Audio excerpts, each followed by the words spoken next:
আদি পিতা আদম থেকে শুরু করে অসংখ্য নবী আসলেন দুনিয়ার মধ্যে, সবাই বিদায়। এই আসছে মানুষ, হয় দুদিন আগে দুদিন পরে বিদায় নিতে হবে। মানুষের মৃত্যু হয় দুইটা টাইমে, একটা হলো রাতের বেলা, একটা হলো দিনের বেলা। আল্লাহ দিন শুরু করেছে, আল্লাহ দিন শুরু করেছিল, শেষ করেছিল মুসলমান। আমি আপনি ইন্তেকাল করি নাই, এখনো পর্যন্ত আপনি আমি জিন্দা আছি। আল্লাহ আমাদের মৃত্যু দেয় নাই।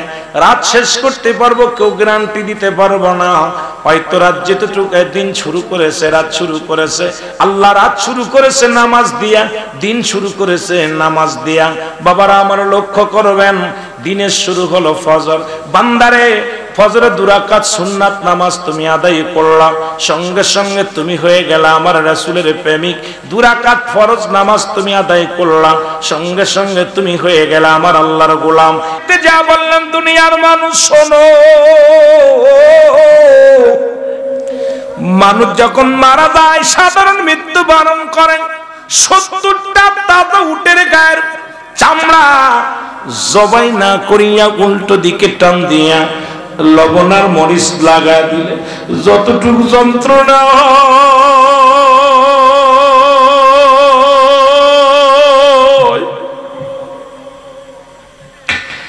এর চাইতে 70 গুণ যন্ত্রণা হলো মুসলমান একটু সাধারণ মৃত্যু। এখন আমরা যারা মরণকালে পায়খানা করে দিই রে,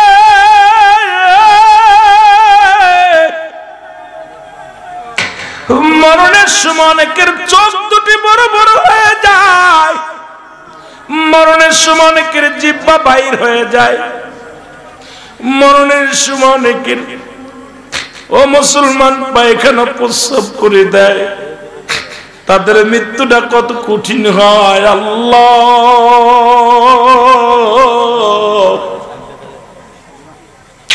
কোন দিন যেন আজরাইল আসবে, কোন দিন যেন ধরা পড়ে যাব।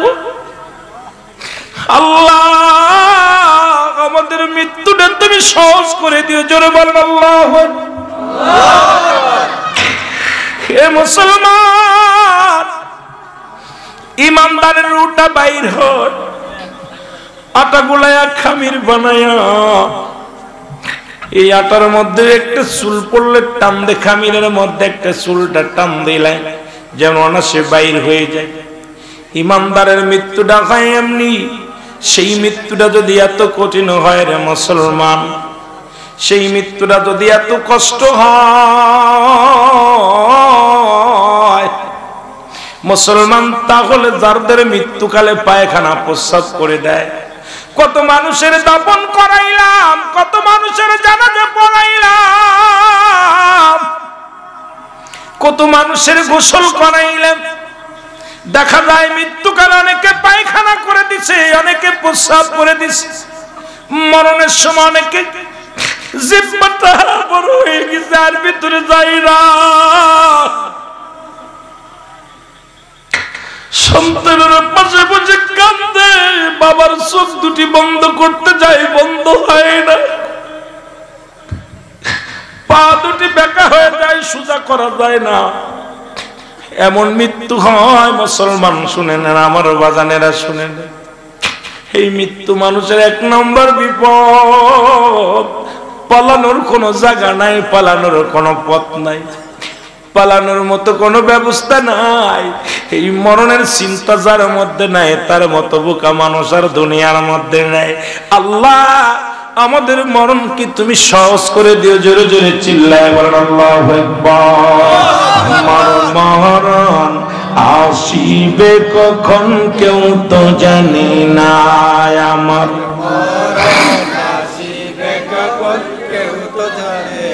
এই আমি চলে যাব, আমায় তোমরা ভুইলা যাইও না। আমি চলে যাব, আমায় তোমরা ভুইলা যাইও না।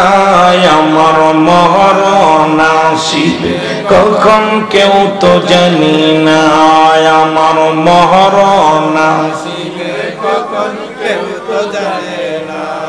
টাকা পয়সা দালান কোটা জাগা করেছি, সব কিছু ফেলাইয়া যাবি একাই চলে। কার জন্য তুমি ঘুষ খাও, কার জন্য জিনা করো, কার জন্য বাড়ি গাড়ি করছো গো?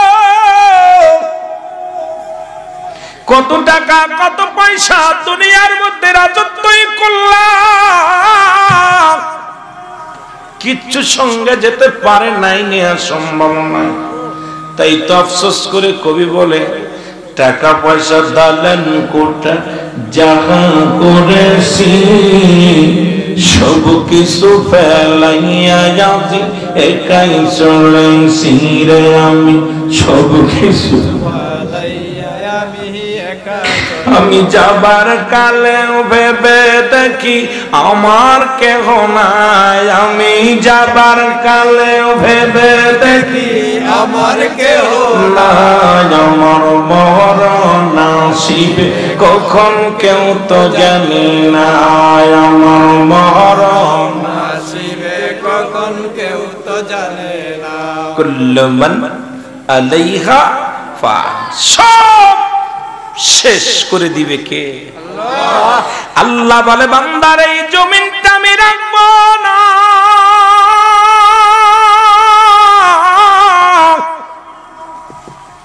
এত মস্তানি কিসের? গায়ের জোর দেখাও, ক্ষমতার বাহাদুরি দেখাও।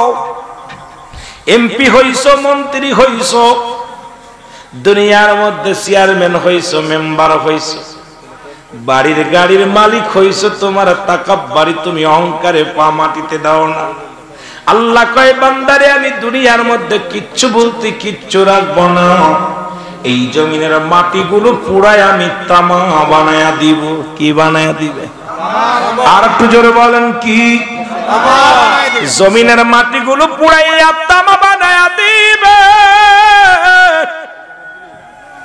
জমিনের পানিগুলো পুড়াইয়া ছাই বানায়া দিবে।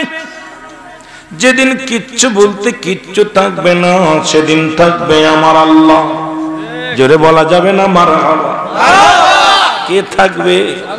সেদিন থাকবে আমার আল্লাহ। আল্লাহ কয় বান্দারে সেদিন আমি থাকবো আমার হাবিবের ভালোবাসা নিয়ে। এই জন্য ইমানদারেরা আল্লাহ আল্লাহর নবীর পাগল, সুন্নিরা আল্লাহ আল্লাহর নবীর পাগল। নবী লাগবে কবরে, নবী লাগবে মিজানে, নবী লাগবে ফুলসিরাতে, নবী লাগবে ইয়াউমুল কিয়ামতের ময়দানে। এই জন্য নবীর ইশকে পুইরা পুইরা চাই হয় ইমানদার, নবীর ইশকে পুইরা পুইরা চাই হয় সুন্নি জনতা। এইটা আশিকের মনের খোরাক মিটে যায়। আশিক যখন নবীর ভালোবাসার প্রেমের মালা গলায় নাই, সঙ্গে সঙ্গে আশিকের কলিজা ঠান্ডা হয়ে যায়। কারণ এই কবরের মধ্যে নবী আসবে, নবী লাগবে, দুনিয়ার মধ্যে নবী লাগবে। নবী নিজেই বলেন হায়াতি খায়রুল লাকুম, আমি আমার দুনিয়ার জিন্দেগির মধ্যে আমার হায়াতের জিন্দেগিটা আমি নবী আমার উম্মতের জন্য কল্যাণ স্বরূপ গো। এই পৃথিবীর মধ্যে নবী আগমন করেছে উম্মতের জন্য কল্যাণ স্বরূপ হইয়া। উম্মতিরা রে শরিয়াত তরিকত হাকিকত মারফত যেদিকে তাকাইবে সেদিকেই নবী, সংসার জীবনে নবী, কবরের মধ্যে নবী, মিজানের মধ্যে নবী, ফুলসিরাতের মধ্যে নবী। নবী বলে তুমি শরিয়াতে তাকাও নবী, শাদী করবা নবী, নবী ব্যবসা বাণিজ্য করবা নবী, রাজ্য চালাইবা আমার নবী, তুমি যা করবা সবটার মধ্যে আমার নবী। নবী বলেন হায়াতি খায়রুল লাকুম, আমার হায়াতের জিন্দেগিটা আমার উম্মতের জন্য কল্যাণ স্বরূপ। আবার নবী বলেন মুসলমান ওয়াফাতি খায়রুল লাকুম, আমি নবী ইন্তেকাল করেছি, আমার নবী মারা গেছে মুসলমান শুনে নাও। এখন আমরা শুধু মরি নয়, নবী ইন্তেকাল করেছে। আল্লাহ কয়, আল্লাহর নবী ডাক দে কয় ওয়াফাতি খায়রুল লাকুম, আমি নবী দুনিয়া থেকে বিদায় হয়ে গেছি, এটা আমার উম্মতের জন্য কল্যাণ স্বরূপ। কারণ এই দুনিয়া থেকে বিদায় নিয়া আমি নবী কান্দি পেশানিত আছি আমার উম্মতের জন্য। কারণ উম্মতিরা যখন দুনিয়ার মধ্যে কোনো ভালো কর্ম করে আমি নবী সঙ্গে সঙ্গে আমার মালিকের দরবারে প্রশংসা করি গো। আবার যখন কোন উম্মতির গুনাহের কাজ করে সঙ্গে সঙ্গে আমি নবীজি আমার আল্লাহর দরবারে উম্মতের হইয়া ইস্তেগফার করি, ক্ষমা চায়। সুতরাং এই নবীজি ইন্তেকাল করে উম্মতের কল্যাণের জন্য, কারণ উম্মতকে বাঁচানোর জন্য নবী এই দুনিয়ার মধ্যে আগমন করেছে, নবী উম্মতের বাঁচানোর জন্য, আবার দুনিয়া থেকে বিদায় নিছে উম্মতের জন্য। উম্মতের বুকে নিয়ে ঘুমায় আছে রহমতের নবী, সেই নবীজির পক্ষে থাকো দুনিয়াতে সাকসেস হবার কামিয়াব হবো। সেই নবীর প্রেম ভালোবাসা যার অন্তরে যতটুক, তার ঈমান বলতে ততটুক। নবীর প্রেম ভালোবাসা যার অন্তরে নাই, তার ঈমান বলতে কিছু নাই। জোরে জোরে চিল্লায়া বলা যাবে না আল্লাহু আকবার। কষ্ট হচ্ছে আপনাদের না? বলতে পারেন হুজুর কবরের ওয়াজের ভিতরে নবী টানে না। নবী বিনে বান্ধব না। কবরে হুয়ায়াও কা বিসমিল্লাহি ওয়া আলা মিল্লাতে, এই মিয়া রাসূলের মিল্লাতে থাকবে কবরে, ওখানেও নবী। জোরে বলেন ঠিক কি না? আরো জোরে বলেন। আদম যখন মাটি পানি মরণ নবীজি খোদা রাসূল, তার উপরে পড়েন দুরুদ, তার উপরে পড়েন দুরুদ।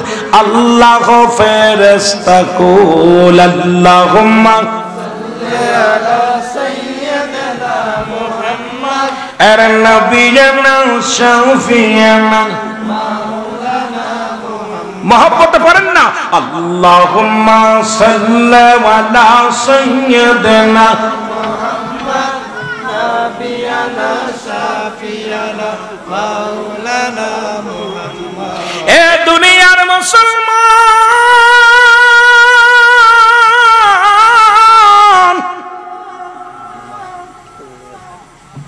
কবরের ভয়, চিন্তা, জাহান্নামের ভয়। ও বন্ধু শুনে নাও, হযরত ইদ্রিস আলাইহিস সালাম জান্নাতের মধ্যে আছেন, তবে দুনিয়ার মধ্যে তার একবার মৃত্যু হয়েছে। অনেক বিস্তারিত আলোচনা। হযরত ইদ্রিসকে আল্লাহ ডাকতে বলে, বন্ধু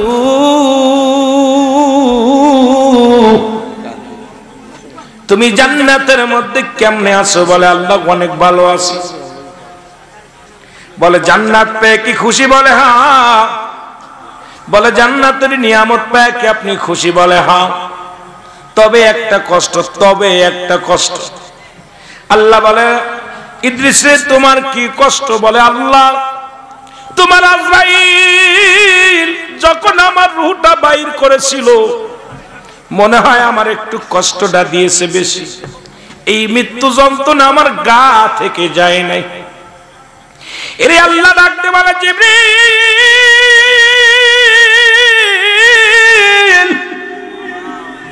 দৌড়ে যাও, আজরাইলকে পাঠাও। আজরাইল আগমন করে হযরত মুসলমান হযরত ইদ্রিস আলাইহিস সালামের কাছে ডাকতে বলে আজরাইল আগে বলো আমার রূহটা তুমি কেমনে বাইর করেছিলা? বলে হুজুর পৃথিবীর মধ্যে সবার জান কবজ করার জন্য আমি দুনিয়ার মধ্যে আছি না। একমাত্র আপনি কি জানেন না আমি আসমানে থাকে আমার মাথা, জমিনে থাকে আমার পা। আমি আজরাইল এত বড় দানব, পৃথিবীর সমস্ত পানি যদি আমার মাথায় ঢেলে দিয়ে হয়, একটু পানি জমিনের মধ্যে গড়ায়া পড়ে না। আমি এত বড় দানব। এ বন্ধু শোনো না, আমি আজরাইল শুধু একমাত্র ইমানদারের জানটা বাইর করার জন্য জমিনের মধ্যে আগমন করি। কিসের মধ্যে? জমিনের মধ্যে।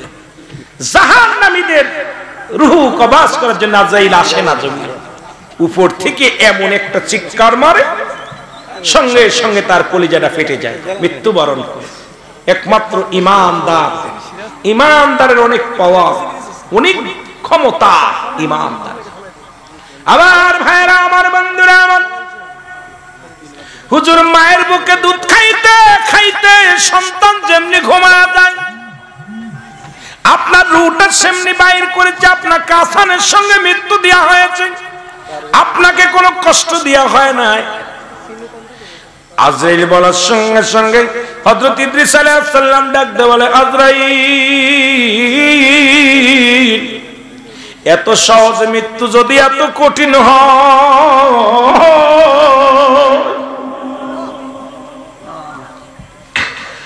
এত সহজ মৃত্যু যদি এত কঠিন হয় রে,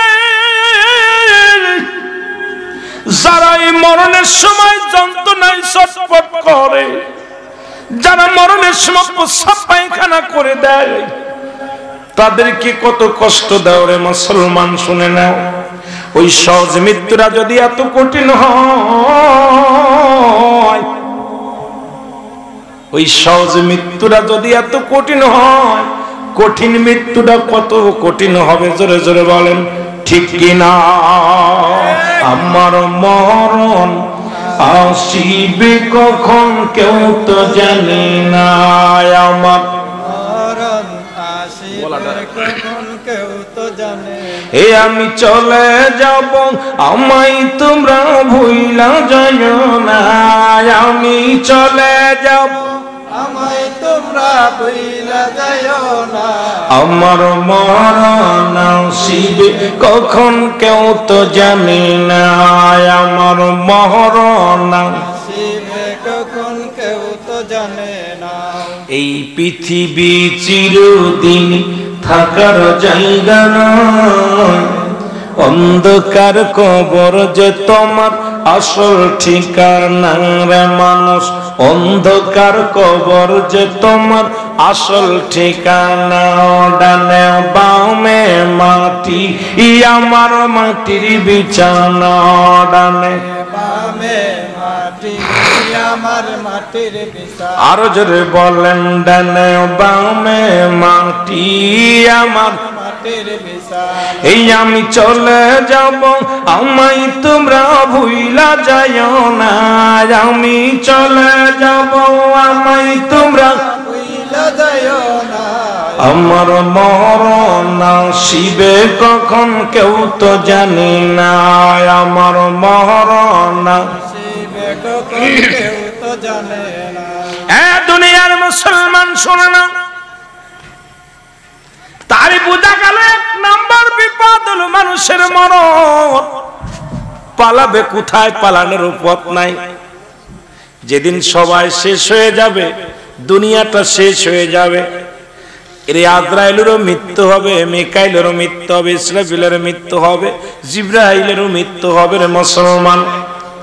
এই মরণের কথাটা বলতে যায় একটু ওদিকে টাচ দিয়ে যায়, টাচ দিলে আপনি ভালো বুঝতে পারবেন।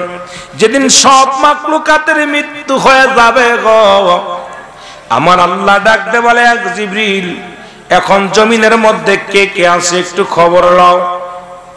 খবর আসমান থেকে জমিন পর্যন্ত, পূর্ব থেকে পশ্চিম পর্যন্ত খবর নাও। সত্তলা জমিনের মধ্যে আমি হলাম স্রষ্টা, তোমরা হলে সৃষ্টি। এই সৃষ্টির জগতে কি কি আছে জিন্দা আমি একটু জানতে চাই। আমার আল্লাহকে জানা দিবে আল্লাহ, এই জমিনের মধ্যে সব কিছু চূর্ণ বিচূর্ণ হয়ে গেছে, এখন বাকি আছি আমরা 4 জন ফেরেশতা, আর বাকি আছেন আপনি, অবশিষ্ট আছে 5 জন। জোরে জোরে চিল্লায়া বলা যাবে আল্লাহু আকবার। আর একটু জোরে বলা যাবে আল্লাহু আকবার। আমার মালিক ডাকতে বলবে, আজরাইল,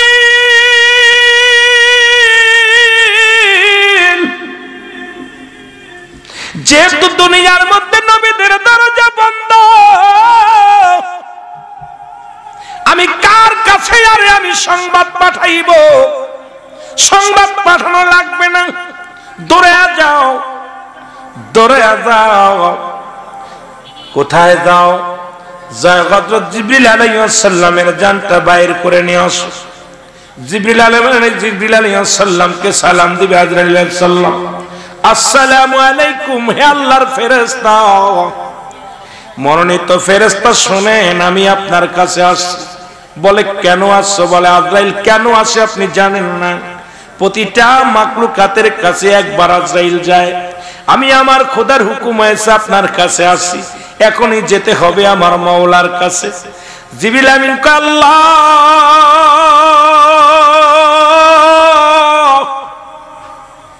আমি বার্তাবাহক ছিলাম পৃথিবীর মধ্যে, তোমার নবীগণের আমি দাওয়াত পৌঁছায়, তোমার সংবাদ পৌঁছায় দিছি। আদম থেকে শুরু করে আদম নবীর কাছে আমি জিবরিল আমিন আগমন করেছি 12 বার, ইদ্রিস আলাইহিস সালামের কাছে গেছি 4 বার, ইব্রাহিম আলাইহিস সালামের কাছে গেছি আমি 450 বার, মুসলমান 42 বার, হযরত মুসা আলাইহিস সালামের কাছে গেছি 450 বার, আখির নবীর কাছে গেছি মুসলমান 24,000 বার। এই পৃথিবীর মধ্যে তোমার সমস্ত নবীদের কাছে যখন তুমি পাঠাইছো আমাকে রিসালাতের দাওয়াত দিয়া, যখন তুমি আমাকে পাঠাইছো বার্তা নিয়ে আমি নিয়ে বহন করে তাদের কাছে নিয়ে গেছি গো আল্লাহ, আমার যে মৃত্যু বরণ করা লাগবে, বলে হ্যাঁ এখন আপনার কোনো আপত্তি কোনো কাকতি কাজ হবে না। আমি আজরাইল আপনার সামনে হাজির হয়ে গেছি, মওলার কাছে চায়া দেখেন মওলা আপনাকে দান করে কিনা, আপনার রূহটা দান করে কিনা। আমার আল্লাহ ডাকতে বলবে আজরাইল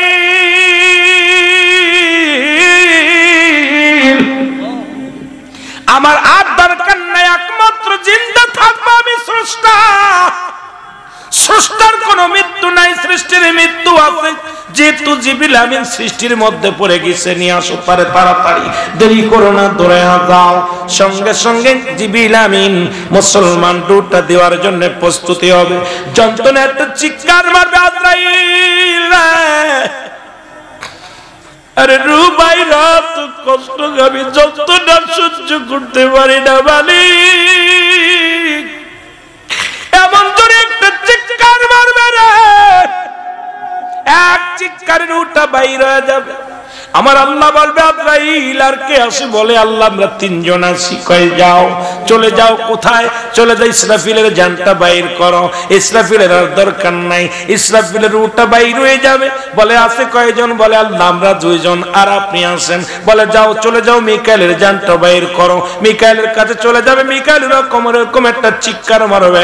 এবার ডাকতে বলবে আর কে আছে? বলে এখন আল্লাহ আপনি আর আমি, আর কেউ নয়। তখন আজরাইল বুঝতে পারে না আমার চলে যেতে হবে, আমার থাকা সম্ভব নয়। জোরে জোরে চিল্লায় বলা যাবে না আল্লাহু আকবার। সর্বশেষ আজরাইল, আমার মালিক ডাকতে বলে আজরাইল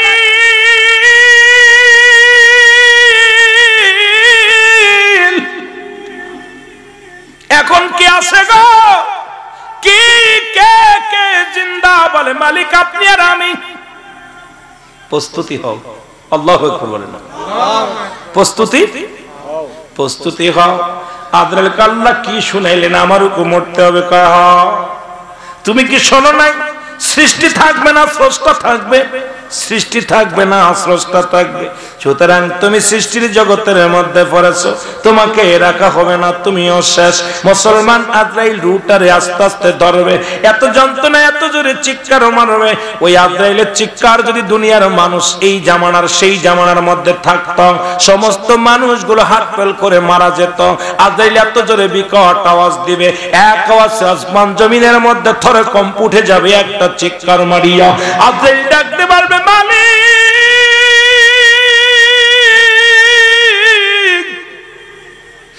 এই মৃত্যু যন্ত্রণা তো কঠিন রে,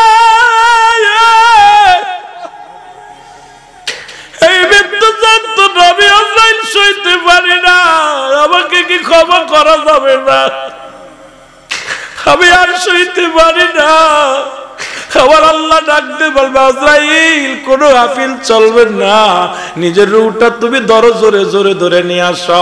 নিজের গালের মধ্যে হাতটা ঢুকাইয়া দিয়া আজরাইল নিজের জবানের মুখের মধ্যে হাত ঢুকাইয়া নিজের রূহটা ধরে মওলার কাছে শুপে দিবে। মুসলমান সবকিছু শূন্য বিচ্ছিন্ন হয়ে যাবে। সুতরাং আমি আপনি থাকবো না, সব কিছু আল্লাহ নিয়ে নিবে। আজকে দুনিয়ার মধ্যে কার জন্য নাই করো রে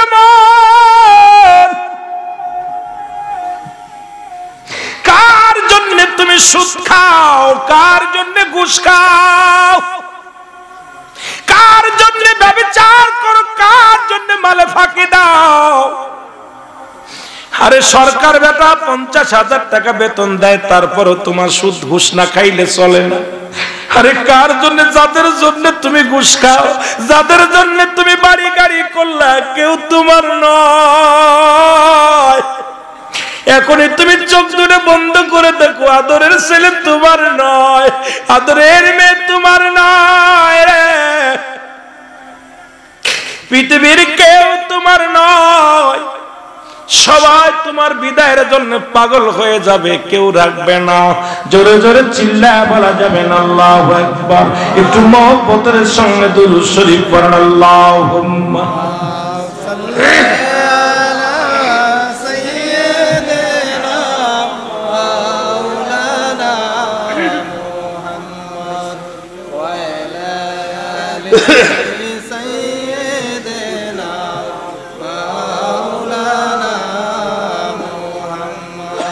আরো জোরে বলেন আল্লাহুম্মা সাল্লি আলা সাইয়্যিদিনা মাওলানা, জোরে জোরে ওয়ালা আলি সাইয়্যিদিনা মাওলানা মুহাম্মদ। কষ্ট হয় তখনই, কত টাকাওয়ালা বাড়িওয়ালা যাদের ভয়ে থরথর করে কাঁপতে এলাকার মানুষগুলো তারা কবরে চলে গেছে। এই কবরের উপর দিয়া গরু ছাগলে ঘাস খায়, কবর উপর দিয়ে কুত্তা শেলে পায়খানা করে, কবর থেকে খেদানোর মতো ক্ষমতা নেই। এমনও লোক ছিল এই বর্ডার অঞ্চলে যাদের ভয়ে এলাকার মানুষগুলো থরথর করে কাঁপতো, জোয়ারদারদের ভয়ে, সর্দারদের ভয়ে, মোল্লাদের ভয়ে, বিশ্বাসদের ভয়ে। আজকে তারা কোথায়? তারা কবরে শুয়ে আছে। ওই কবর, অনেকের কবর উপরে কুকুর শেলে পায়খানা করে, কবর থেকে আমি অমুক মস্তান ছিলাম, আমার কবর উপরে হাগিস না, ঠেকানোর মতো ক্ষমতা নেই। এই হলো আমার আপনার জিন্দেগি। হয়তো কত বছর দেখা গেছে হিসাব করে, গড় আয়ু মানুষের 70 বছর। কত বছর? জোরে বলেন না, কত বছর? 70 বছর। 70 বছরে 10 বছর চলে গেছে বাল্য জীবন। কয় বছর? জোরে চিল্লায় বলেন, কত বছর? 10 বছর। 10 বছর বাল্য জীবন থাকলো কত? কথা কয় না? 60। লেখাপড়া করেন না আপনারা? কত বছর? 60 বছর। 60 বছরে 30 বছর চলে গেছে ঘুমের মধ্যে, থাকলো কত? ঘুমাইতে চলে গেছে 30 বছর, থাকলো কত? 30 বছর। এই 30 বছরে 10 বছর চলে গেছে আপনার হলো যৌবন কাল। এরপরে বিয়ে করছেন, আর হলো চলে গেল 15 বছর। 15 বছর থাকলো 5 বছর। গড়ে দেখা গেল 15 বছরে থাকলো 5 বছর। এই 5টা বছরও আমার আল্লাহর ইবাদত বন্দেগী করতে পারেন নাই। আপনি মিলায় দেখেন, আপনি আপনার 70 বছরে কয়দিন আপনি আমার আল্লাহর ডাকছেন? সব জিন্দেগি আপনার 24টা ঘন্টার ভিতরে আমার আল্লাহর জন্য 1টা ঘন্টা। এই 17 রাকাত নামাজ পড়তে 1টা ঘন্টা সময় ব্যয় হয় না। কত ঘন্টা? কথা বলেন না কেন? কত ঘন্টা? 1 ঘন্টা ব্যয় হয় না। অথচ আপনার হলো এই দিনটা 24 ঘন্টা, 23 ঘন্টা আপনার। কয় ঘন্টা? 23টা ঘন্টা আপনার। 1টা ঘন্টা আল্লাহ দিবেন, তাও পারেন নাই। বলেন দি 5 ওয়াক্ত নামাজ পড়তে কি 1 ঘন্টা সময় যায়? 1 ঘন্টা সময় লাগে না। দেখা যায় আপনার জিন্দেগি থেকে এই 1টা ঘন্টাও আপনি প্রতিদিন আল্লাহর ইবাদত বন্দেগী করতে পারেন না। তো আল্লাহ যদি আমাদেরকে দয়া না করে, জান্নাতে যাওয়া সম্ভব? জোরে বলেন, যা সম্ভব?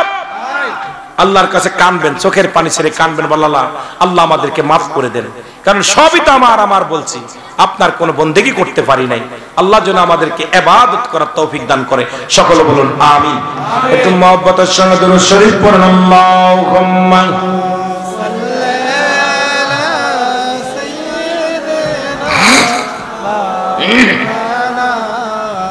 ওয়ালা আলি সাইয়্যিদিনা মাওলানা মুহাম্মদ। এ মুসলমান, গভীর মনোযোগ। 2 নাম্বার হলো কবর। খালি মৃত্যুর মধ্যে পড়ে থাকলে চলবে না। 2 নাম্বার হলো কবর। কবর বলতে বোঝায় মানুষের, আমরা মনে করি 3.5 হাত গর্ত করিয়া মসজিদের পাশে যেখানে দাফন কাপন করা হয়, এটাকে মনে করি কবর। কবর বলতে বোঝায়, কবর বলতে বোঝায় মানুষের মৃত্যুর পর থেকে শুরু করে কিয়ামত পর্যন্ত জগৎটাকে বলা হয় কবর। কারণ দুনিয়ার মধ্যে মুসলমান একটু দিলের কান্ডা লাগায় শুনবেন, ও আমার বাজানেরা, যারা পানিতে পড়ে মারা গেল তাদের কবর কোথায়? যারা আগুনে পুড়ে মারা গেল তাদের কবর কোথায়? যাদের খাঙ্গর কুমিরে খাইলো তাদের কবর কোথায়? এক কথায় হলো অনেকে হিন্দুরা মানুষ পুরা বর্ষ করে দেয়। চিন্তা করে আমার মাওলা আর মনে হয় আমাকে বানানো সম্ভব নয়। ভালো করে জেনে নেন, মৃত্যুর পর থেকে শুরু করে কিয়ামত পর্যন্ত জগৎ থেকে বলা হয় কবরের জগৎ। এই জগৎ শুরু আছে রে মুসলমান, গভীর মনোযোগ। এই কবরের জগৎটা হলো দ্বিতীয় নাম্বার বিপদ। কবরে যখন আপনাকে শোয়া দিবে একজন ফেরেশতা থাকবে কবরের মধ্যে, তার নাম হলো নোমান ফেরেশতা। নামটা কি? জোরে বলেন নাম কি? আমরা জানি কবরে শোয়ানোর পর মুনকার নেকির আসবে। এই মুনকার নেকির ফেরেশতা আসার আগে একজন ফেরেশতা আসবে, তার নাম হলো নোমান ফেরেশতা। জোরে জোরে চিল্লায় বলেন আল্লাহু আকবার। একটু জিকির করেন না লা ইলাহা, একটু ভাই সাউন্ড দেন। লা ইলাহা ইল্লাল্লাহ, লা ইলাহা ইল্লাল্লাহ, লা ইলাহা। একটু জোরে জোরে বলেন লা ইলাহা ইল্লাল্লাহ, এর লা ইলাহা ইল্লাল্লাহু, লা ইলাহা ইল্লাল্লাহ মুহাম্মাদুর রাসূলুল্লাহ, লা ইলাহা ইল্লাল্লাহ। এই নোমান ফেরেশতা আমরা মুসলমান শুনে নেন, উনি এসে বান্দারে জাগাইবে, ও বান্দা ওঠো।